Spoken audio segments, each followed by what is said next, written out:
Bismillahirrahmanirrahim. Alhamdulillahilladzi amarana bil muhasabati wal muraqabah wa mujalasati ahli safwati wal musyahadah. Ashhadu an la ilaha illallah wahdahu la syarikalah wa ashhadu anna sayyidana Muhammadan abduhu wa rasuluhu ila kafatil ummah. Allahumma salli wa sallim wa barik ala sayyidina wa maulana Muhammadin nabiyyir rahmah wa ala alihi wa ashabihi wa zurriyatihi wa atba'ihi ila yaumil haqqah, amma ba'd.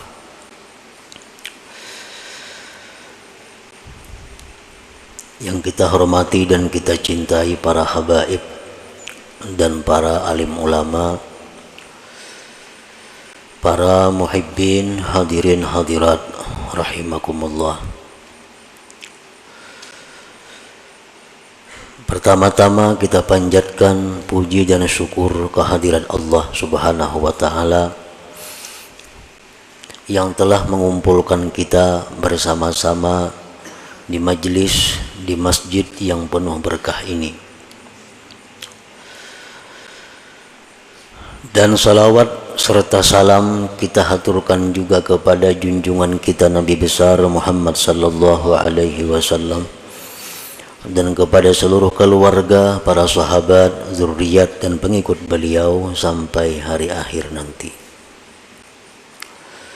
Para muhibbin rahimakumullah,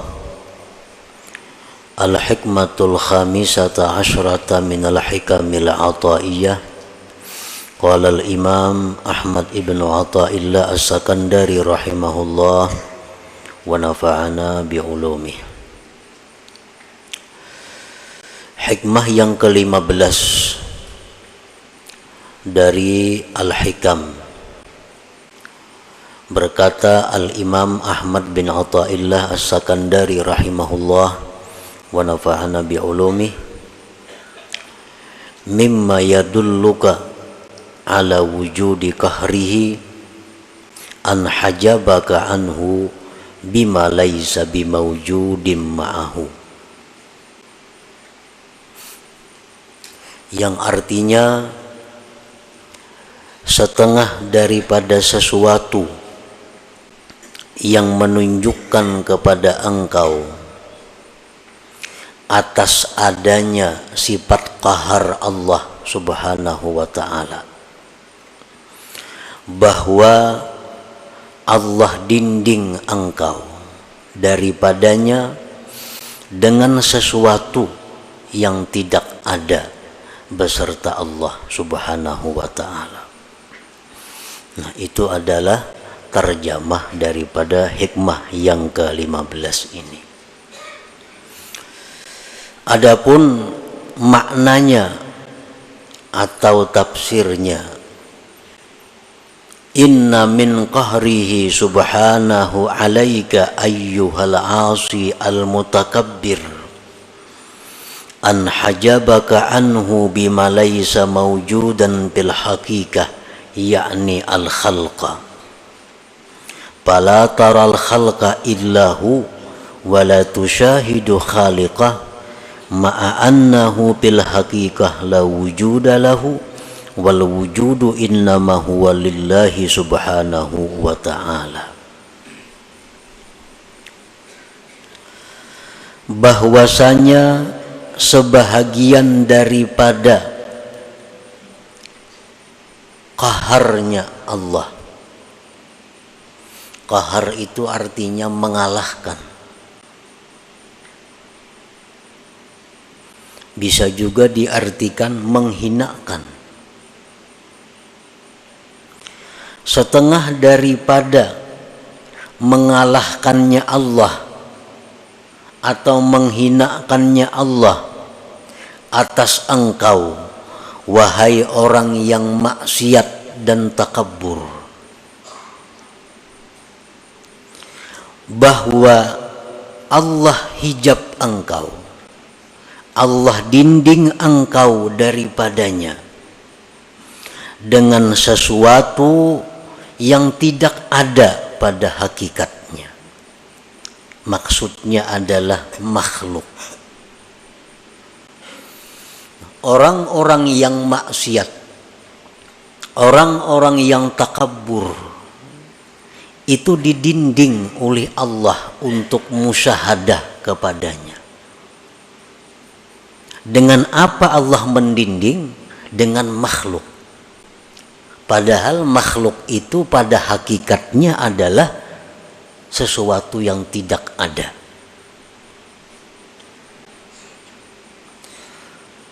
Nah, orang yang maksiat, orang yang sombong, pala taral khalqa, maka engkau tidak melihat akan makhluk, wahai orang yang maksiat. Engkau tidak melihat makhluk itu, melainkan makhluk semata. Engkau tidak bisa memandang, engkau tidak bisa menyaksikan, wahai orang maksiat, akan penciptanya makhluk itu. Padahal makhluk itu pada hakikatnya tidak ada, dan wujud itu ada hanya saja untuk Allah Subhanahu wa ta'ala.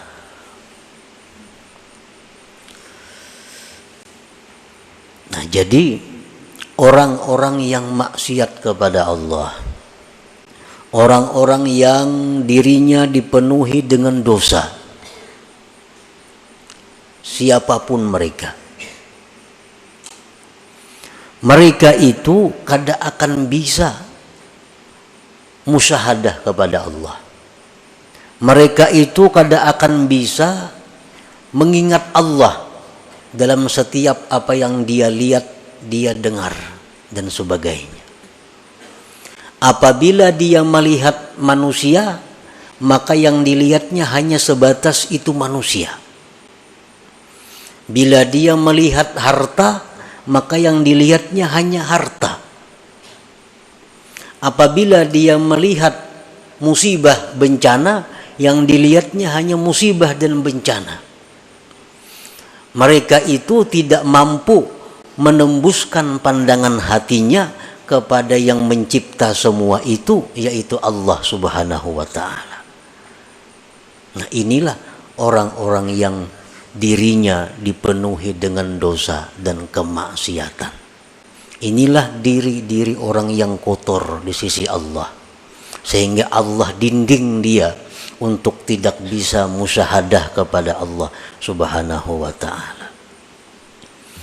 Nah, para muhibbin rahimakumullah, walaupun sekilas kita melihat, kita umpamanya diri kita sembahyang aja, puasa aja, berzakat aja, maksiat kayaknya kita hindari aja, tetapi kita kadang mampu untuk musyahadah itu. Itu satu alamat bahwa kita ini masih terhijab dengan Allah. Berarti diri kita ini kotor, berarti kita ini perlu perbaikan lagi daripada yang ada sekarang ini. Nah, siapapun kita, baik itu ulama, baik itu pedagang, baik itu pejabat, baik itu petani, siapapun, apabila mereka itu masih belum mampu untuk mengingat Allah Subhanahu wa ta'ala dalam pandangannya, pendengarannya, maka berarti dirinya itu masih kotor di sisi Allah. Nah, ada orang yang memuji, dia suka kepada orang itu. Kalau ada orang yang mencela, inya marah kepada orang itu. Hanya sebatas diri orang itu. Kalau ada orang memberikan nikmat kepadanya, inya senang kepada orang itu. Kalau ada orang yang mendatangkan bencana lawan inya marah kepada orang itu. Nah, ini satu alamat bahwa dirinya ini masih penuh dengan kotoran, dirinya ini masih terhijab daripada Allah Subhanahu wa ta'ala. Para muhibbin rahimakumullah, semestinya kalau orang-orang yang sudah mampu musyahadah itu, kalau dia menerima pujian.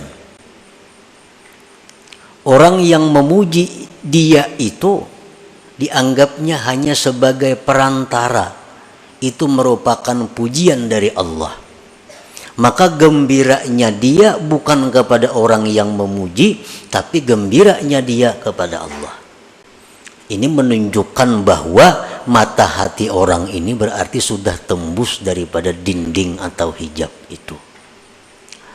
Nah, kalau ada orang yang mencaci maki dia, kalau ada orang yang mengganggu dia, dia tidak akan marah, tidak akan dendam kepada si makhluk ini. Dia anggap itu adalah merupakan teguran dari Allah. Teguran dari Allah. Kalau itu benar. Kalau itu tidak benar, kita bisa difitnah orang, padahal kada bujur. Nah, orang yang sudah mampu musyahadah itu dia tidak akan dendam kepada yang memfitnahnya. Tetapi dia menganggap itu merupakan cobaan dari Allah. Nah, cobaan dari Allah. Nah, selama hati kita masih ada menyimpan dendam kepada makhluk, selama dalam hati kita masih ada menyimpan kemarahan kepada seseorang, itu menunjukkan bahwa diri kita belum mampu musyahadah kepada Allah, yang artinya diri kita masih kotor, masih terdinding daripada Allah Subhanahu wa ta'ala. Fala taral khalqa illahu wa la tushahidu khaliqah ma'a annahu bil haqiqah la wujuda lahu wal wujud innama huwa lillah subhanahu wa ta'ala.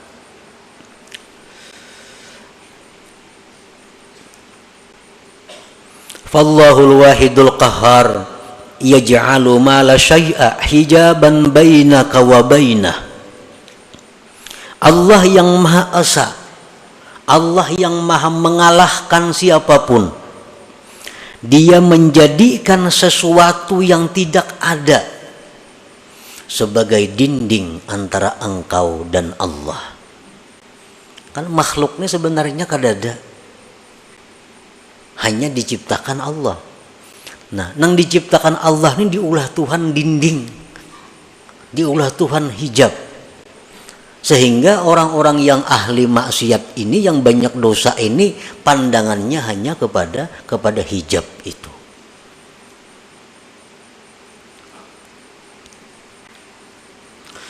Fala tafhamul aqwan illahi wala tubsiruha illahi wala tasma'uha illahi. Maka engkau wahai orang yang maksiat, wahai orang yang banyak dosa, engkau tidak akan paham ini alam semesta, melainkan hanya sebatas alam semesta. Engkau tidak mendengar akan apapun yang di alam ini, hanya sebatas mendengar, melihat. Wala tubsiruha illahi, dan engkau tidak melihat itu alam, melainkan hanya sekedar melihat itu alam. Wala tasma'uha illahi, dan engkau tidak mendengar itu alam semesta, melainkan alam semesta itu. Mendengar suara nang merdu, mendengar suara burung, mendengar suara manusia, suara itu orang bang nang didengarnya.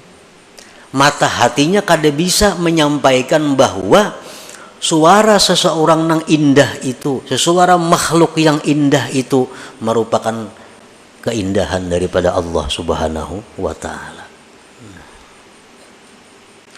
Wa huwal ma'ni biqaulihi ta'ala, itulah yang dimaksud dengan firman Tuhan, walaqad zara'na li jahannama katsiran minal jinni wal ins lahum qulubun la yafqahuna biha wa lahum a'yunun la yubsiruna biha wa lahum adhanun la yasma'una biha ulaika kal an'am bal hum adall.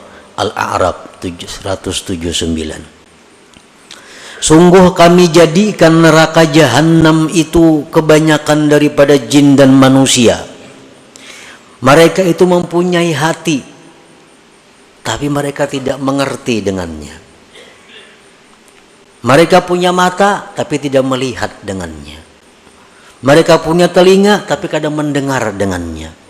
Mereka itu seperti binatang, bahkan lebih sesat daripada binatang. Nah, ini artinya kalau kita hanya sebatas kepada makhluk. Ada orang memberi kita sesuatu, hadiah, memberi kita apa, kita suka kawan orang itu, kita puji orang-orang itu habis-habisan, kita sembah orang itu, kita takutan kalau diputusnya hubungan. Ini karena pandangan kita bahwa si fulan ini yang memberi kita. Adanya berbuat maksiat kita kada wani menagur, karena kada diberinya lagi aku. Nah, kenapa? Karena kita memandang bahwa yang memberi ini adalah inya. Disitulah timbulnya mudahana.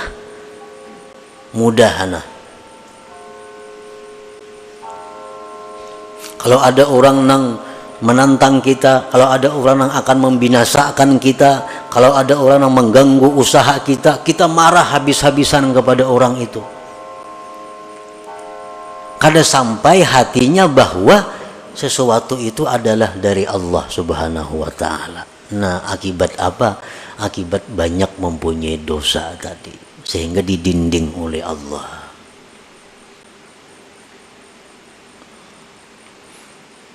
Makanya Rasulullah sallallahu alaihi wasallam dalam banyak hadis mengajarkan kepada kita agar selalu ingat kepada Allah.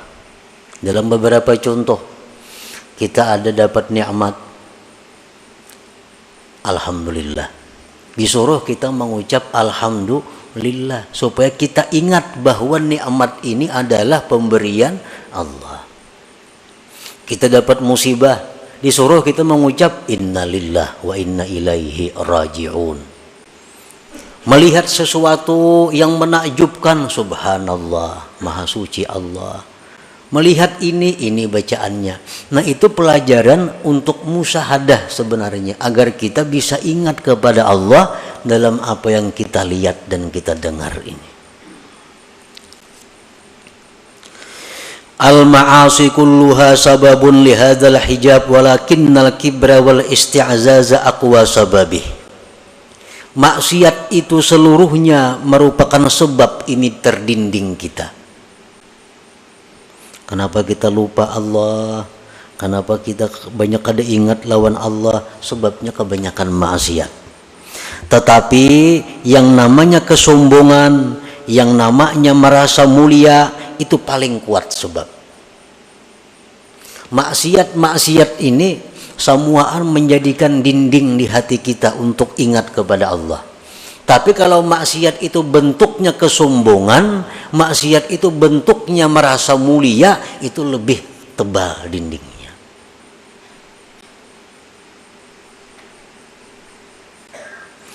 Tanqasimul ma'asi min haitsu usuluha ila arba'ah. Maksiat yang dari kita ini timbulnya dari 4 macam. Yang 4 macam ini ada dalam diri kita. Pertama, bahimiyatin, wasabu'iyatin, wasyaitaniyatin, warububiyah. Diri kita ini ada mempunyai sifat yang namanya bahimiyah, sifat binatang. Dalam diri kita ada mempunyai sifat kebuasan. Dalam diri kita ada mempunyai sifat syaitan. Dalam diri kita ada mempunyai sifat ketuhanan. Yang keempat-empatnya ini sumber dosa.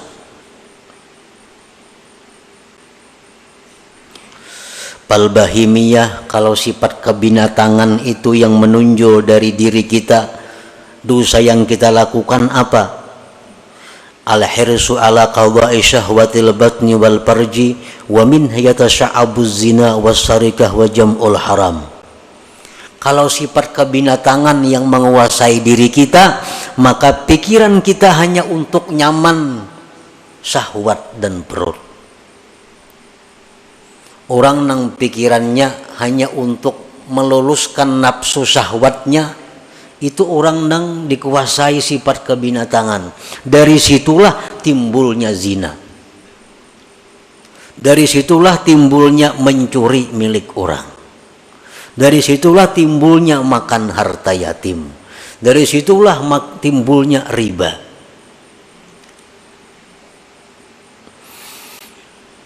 Yang kedua sabu'iyah, kebuasan. Al-ghadab, marah.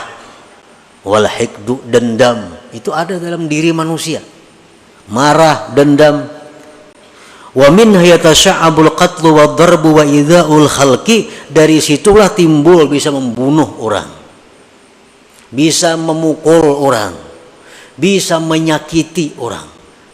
Kalau orang itu dikuasai sifat kebuasan ini, orangnya pemarah. Kalau sedikit tempiling saku, kalau sedikit tampar saku. Ini orang nang manusia tapi dipenuhi oleh sifat kebuasan. Ini kalau urusan makan barang aja, bila menampiling orangnya asa puas beneran itu. Nah ini orang sifat kebinatangan buas ini. Yang ketiga wasyaitaniyah, dalam diri manusia ada sifat syaitan. Al-hasad, dengki contohnya. Syaitan, dengki ini syaitan yang mula-mula. Nifak, kemunafikan. Wadda'wah ilal ma'asi, mengajak orang berbuat maksiat. Nah, dalam diri kita ini ada itu. Ada kemunafikan, pura-pura baik padahal kada, pura-pura salih padahal kada, pura-pura ahli ibadat padahal kada. Itu sifat yang ada dalam diri kita yang berasal dari syaitaniyah. Warububiyah, yang keempat sifat rububiyah ini at-tashbih bi awsafir Rabb subhanah, ini hendak menyerupai Tuhan. Nah, kadang-kadang dalam diri kita ini ada timbul sifat rububiyah, hendak jadi Tuhan. Kalau azamah seperti hendak dibesarkan orang, wal kibriya, kesombongan, wal izzah, kemuliaan, wal rif'ah, ketinggian. Nah, dalam hati kita ini ada timbul hendak dimuliakan orang, hendak diagungkan orang. Oh berarti hendak jadi Tuhan tuh. Hendak jadi Tuhan. Nah, empat sifat itu sumber segala kemaksiatan yang menyebabkan kita selalu lupa dengan Allah. Jangankan dalam kita berdagang, jangankan dalam kita berusaha, dalam sembahyang aja kita kada ingat lawan Tuhan. Dalam sembahyang nang nyata-nyata sembahyang dihadapi, hati ya tuh kada ka Tuhan, apalagi di toko, apalagi di sedang berusaha. Itu alamat bahwa kita ini tebal dindingnya dengan Allah Subhanahu wa taala. Membaca Quran, Quran di tangan, mata ke Quran, ya tuh hati ke lain juga. Apalagi surat kabar di tangan maginnya nang nyata-nyata Quran di tangan, ya tuh hati kada mau ke Quran. Nah,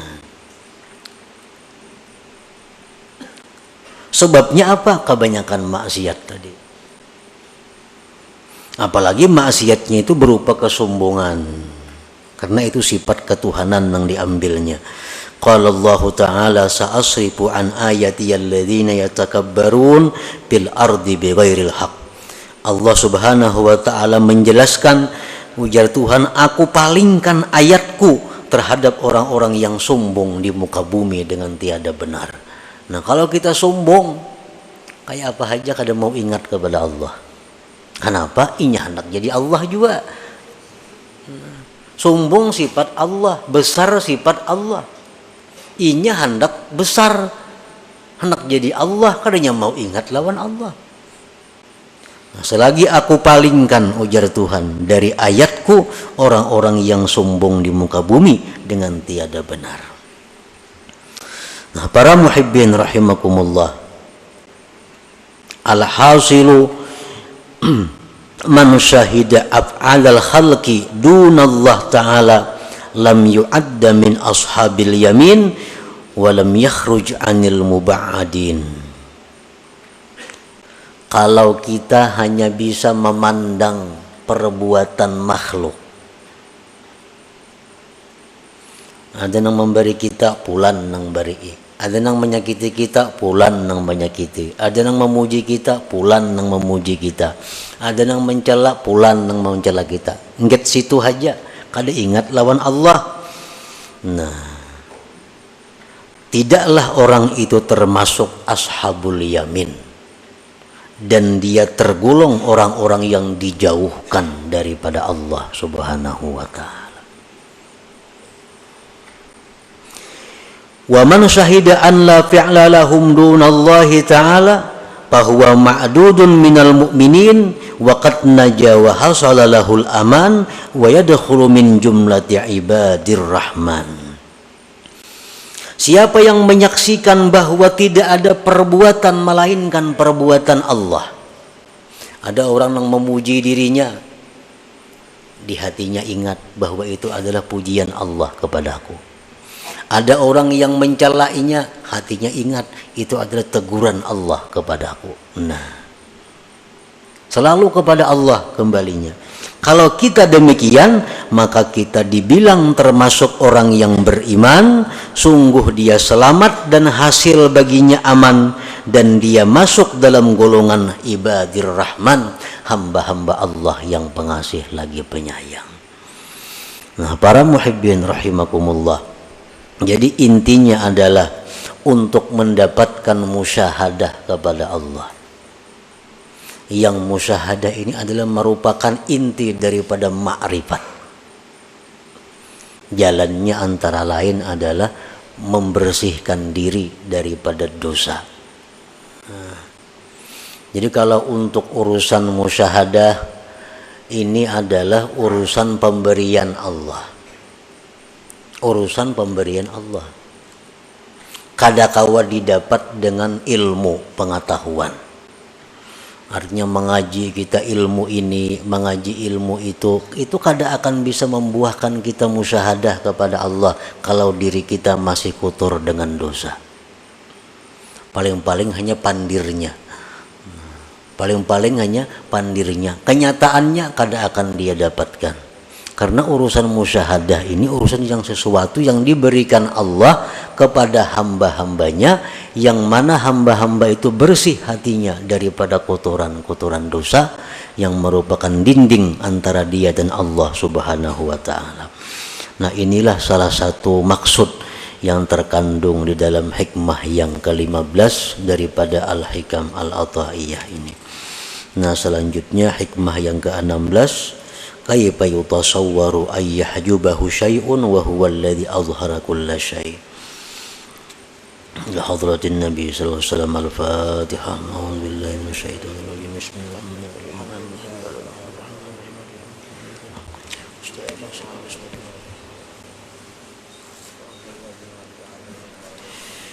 Ya Allah biha, ya Allah biha, ya Allah bihusnil khatimah.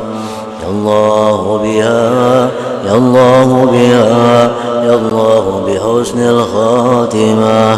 Ya Allah biha, ya Allah biha, ya Allah bihusnil khatimah.